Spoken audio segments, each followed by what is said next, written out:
everybody and welcome to my January wrap up. So I read 10 books in January and I DNF'd one and put one aside because I wasn't quite feeling it, but I think when I'm in the right frame of mind it'll be okay.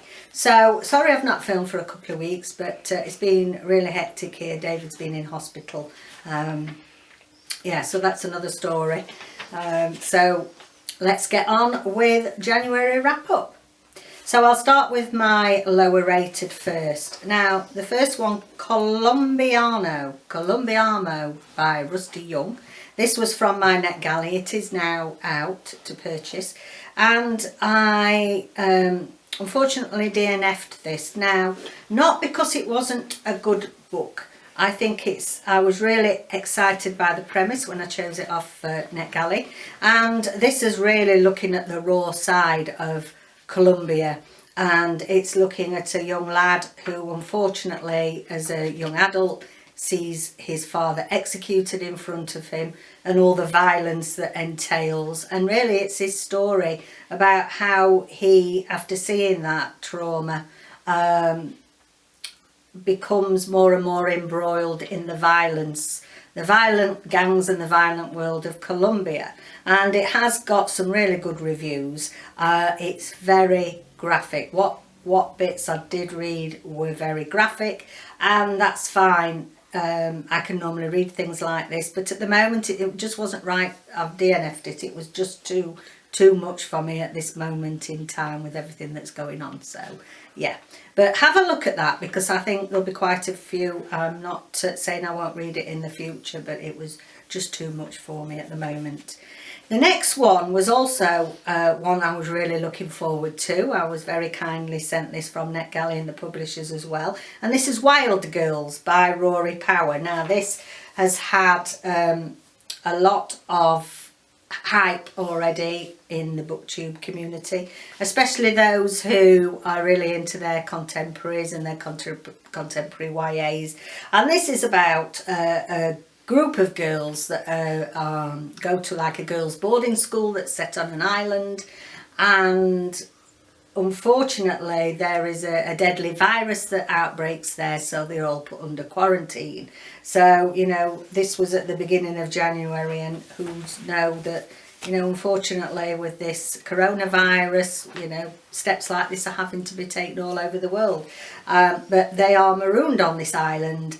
And being that Lord of the Flies is one of my all-time favourite books, it's something that I did for O-levels and thoroughly enjoyed it. I thought this would be very similar, a more updated version of it. Unfortunately, I liked the premise of it.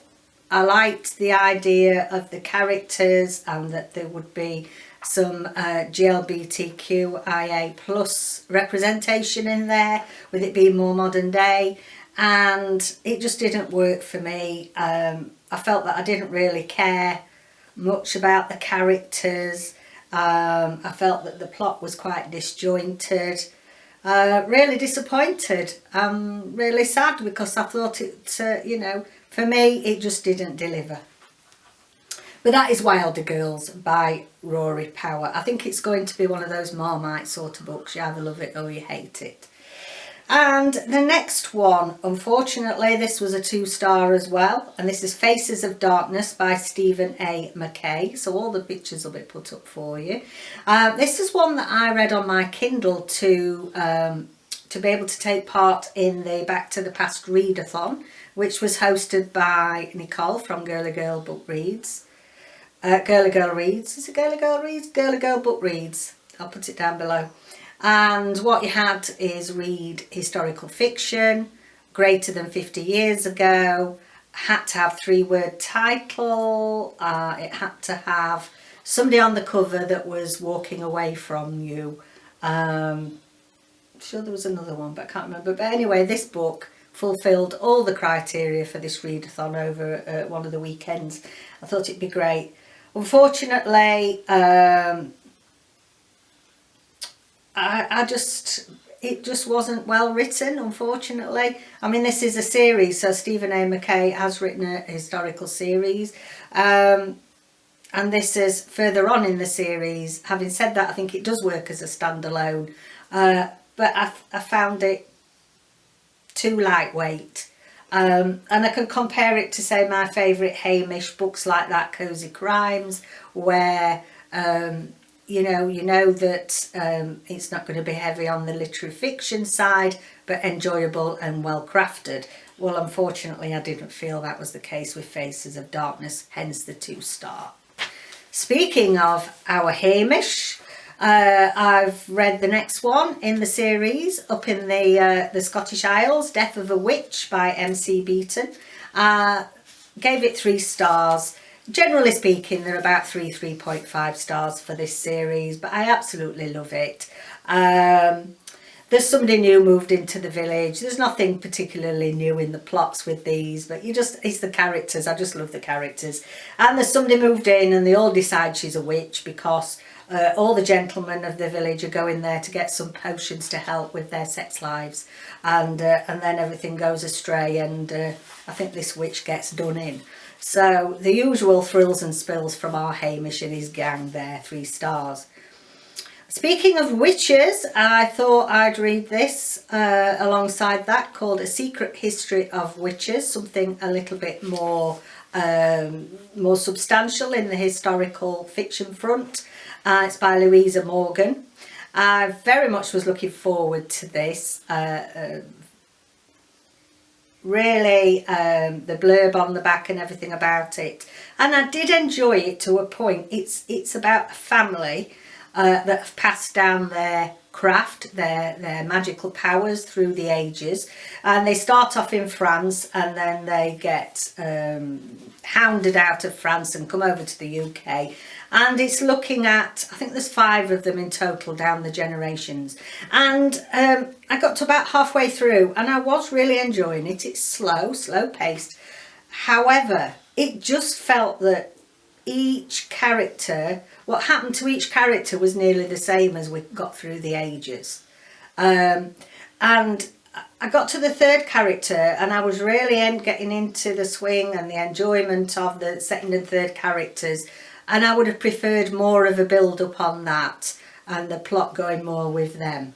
I think that trying to fit all the 5 generations in and a period in history for all 5, which was different periods of history, I felt it was too much. I think it would have benefited from less is more, even doing it as a duology where, you probably take the first 3 and really expand on that, because I was really enjoying it. The writing's good. You can't say the writing isn't. It's easy to read, and I was really enjoying it. But by the time I got to the 3rd generation, it dragged and it felt very much the same.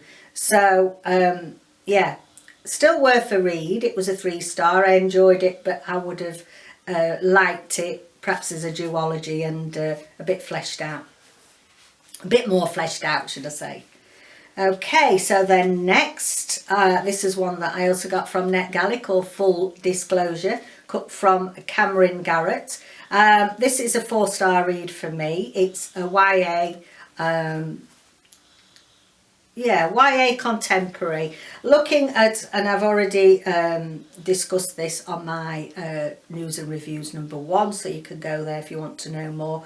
But it's about a young girl who was born to an African mother, and unfortunately the HIV virus was passed on to her through her birth mother, and she was adopted by 2 American doctors in the US who brought her up. Lovely family. She got 2 fathers, both in the medical profession.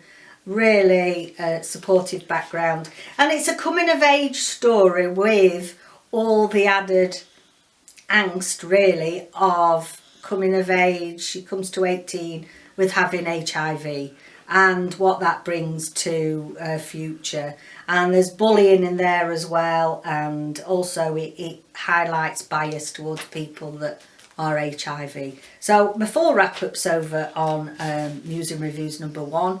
And yeah, it was an enjoyable read. I didn't rate it 5 stars.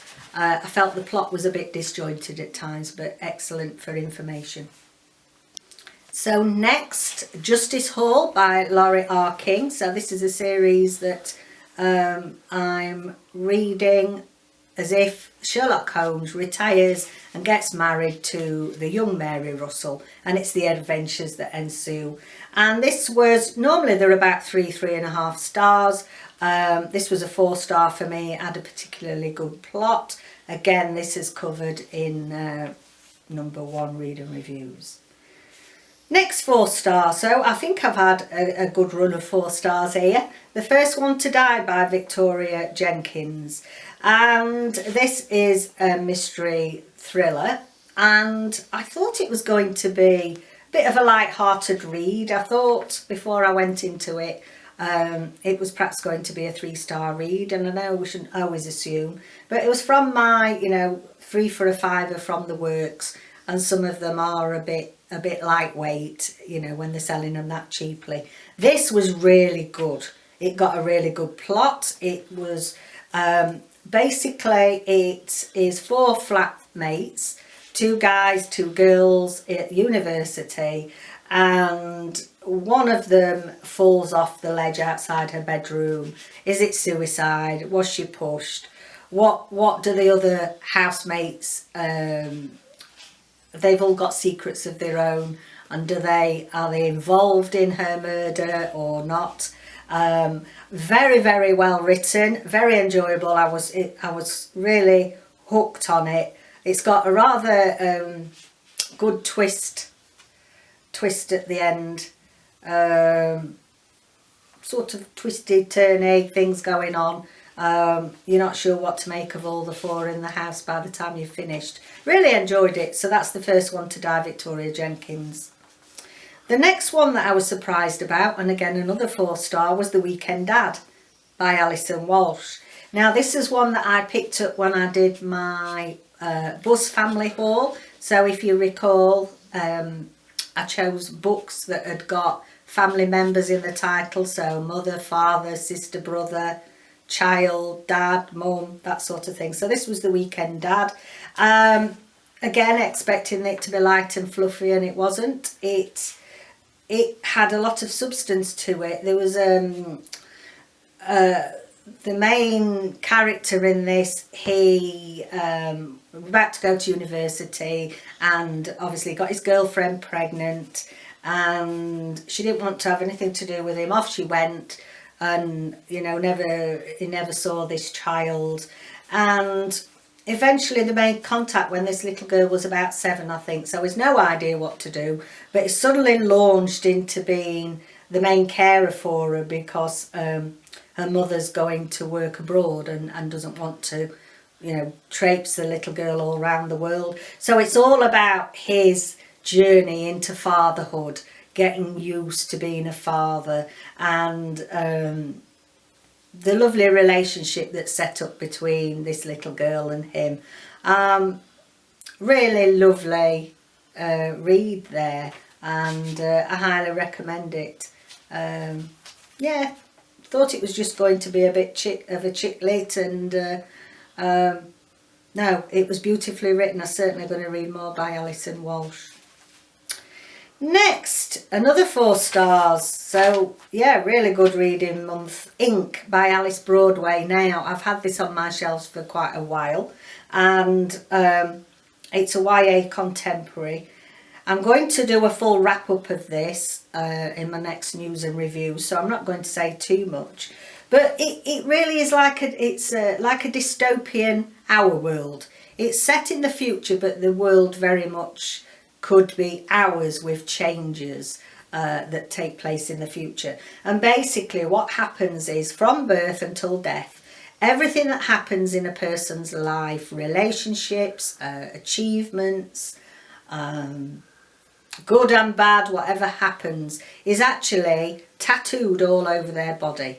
And what happens is that when the person dies, the idea that the soul moves on and the skin, and it might sound gruesome, but yeah, we'll talk about this more when I come to wrap up fully.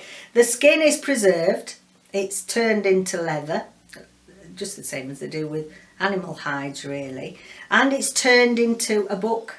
So for the family, you know, everything that's happened throughout their life involving, say it was the father or whatever, then this book of remembrance goes back, and they have a big museum where the ancestors' books are kept, you know, where people can pay tribute to people that have gone before and helped shape the world, as it were. Now, unfortunately, there's something gone awry when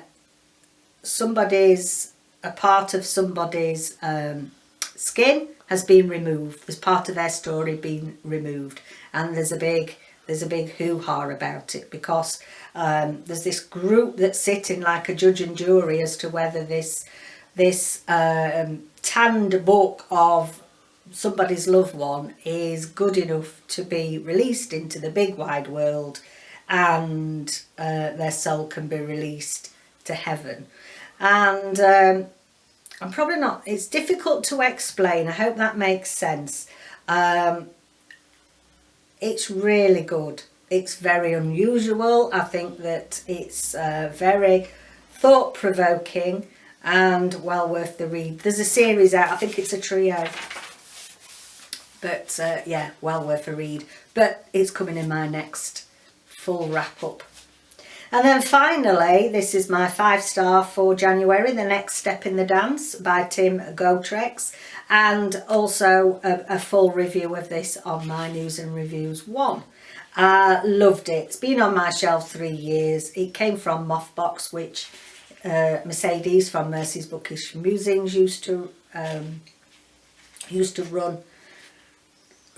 Beautiful literary fiction, looking at life in the deep south, and I wasn't expecting it to love it as much as I was. I don't think the cover does it any justice really. I think I'd have picked it up earlier if it had, but my full review is on number 1 with the others. Take a look at all those, and yeah, thoroughly enjoyed that. So really good. I had 1 DNF, 2 2-stars, 2 3-stars, 5 4-stars and 1 5-star. And then the other book that I've sort of put aside is the one for China Dolls from Lisa C. If you recall, that was in my TBR. I started it and I wasn't quite getting into it because of all sorts of other books around me. So I've not DNF'd it because I didn't get far enough in it. I shall read it again another day. So there we go. There's just a quick wrap up of everything can't talk, everything that's happened in January. And I'll see you again next time. Bye for now.